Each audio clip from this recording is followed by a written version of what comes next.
Perkenalkan, nama saya Bunda Cantika Devi, saya kelas 2025H, jurusan Keperawatan.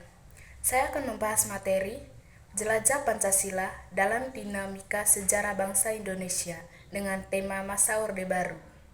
Pancasila merupakan ideologi dan dasar negara. Latar belakang lahirnya Pancasila.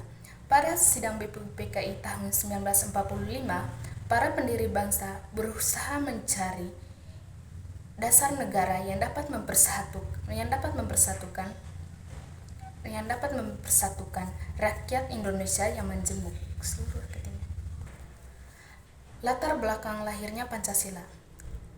Pada masa sidang BPUPKI tahun 1945, para pendiri bangsa berusaha mencari dasar negara yang dapat mempersatukan seluruh rakyat Indonesia yang majemuk. Tokoh-tokoh penting di dalamnya yaitu Soekarno yang mengusulkan Pancasila pada 1 Juni 1945. Yang kedua Muhammad Yamin, yang ketiga Soepomo dan anggota BPUPKI lainnya. Adapun 5 nilai-nilai Pancasila. Yang pertama, ketuhanan yang Maha Esa. Yang kedua, kemanusiaan yang adil dan beradab. Yang ketiga, persatuan Indonesia. Yang keempat, kerakyatan yang dipimpin oleh hikmat kebijaksanaan dalam permusyawaratan perwakilan. Yang kelima, keadilan sosial bagi seluruh rakyat Indonesia. Yang berikutnya, makna Pancasila. Pancasila berfungsi sebagai yang pertama, dasar negara. Yang kedua, pandangan hidup bangsa atau negara. Yang ketiga, ideologi nasional. Dinamika Pancasila dalam sejarah Indonesia. Masa awal kemerdekaan 1945 sampai 1959, Pancasila sering diperdebatkan antara kelompok nasional dan kelompok agama. Terjadi pemberontakan yang menentang penerapan Pancasila. Pancasila belum diterapkan secara utuh sebagai ideologi pemersatu.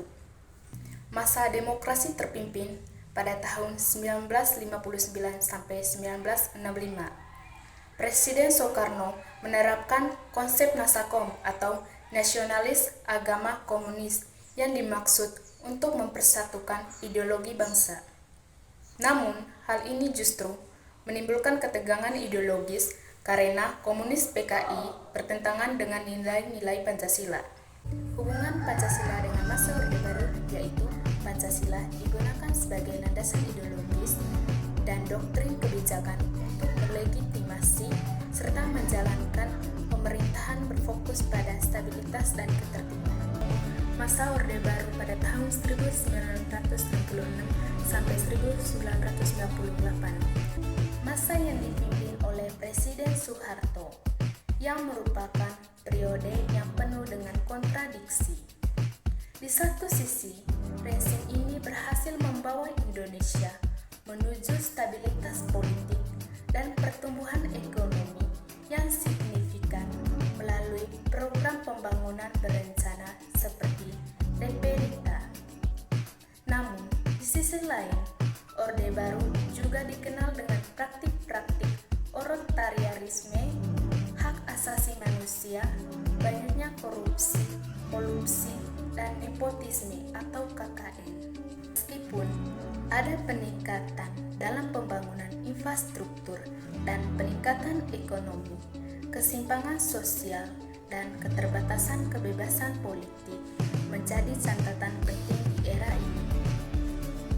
Kebebasan pers dan berpendapat dibatasi, dan pelanggaran hak asasi manusia tidak diselesaikan secara adil. Secara keseluruhan, masa Orde Baru meninggalkan warisan pembangunan ekonomi yang kuat, namun masih menyisakan tantangan yang besar dalam hal demokrasi, hak asasi manusia, dan pemerintahan yang bersih.